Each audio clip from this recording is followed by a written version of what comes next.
বীরকে নিয়ে এবার দেশে ফিরলেন শবনম ইয়াসমিন বুবলি, উঠলেন শাকিব খানের গুলশানের বাসায়। তারই বিস্তারিত জানবো আজকের ভিডিওতে। বুবলি এবং তার ছেলে থাকবেন শাকিব খানের পরিবারের সাথে। হঠাৎ কেন এমন সিদ্ধান্ত? বুবলি বললেন তার ছেলে বীর চাচ্ছে কিছুদিন বাবার সাথে থাকতে, শাকিবও চাচ্ছে, তাই সবাই একসাথে থাকা।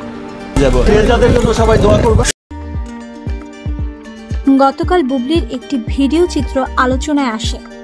চিত্রতে দেখা যায় গৌতম সাহার সঙ্গ দিচ্ছেন তিনি।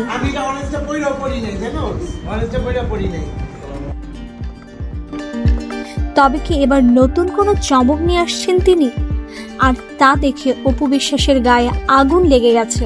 তাই তো ছেলেকে নিয়ে শাকিবের গুলশানের বাসার উদ্দেশ্যে রওনা দিল অপু।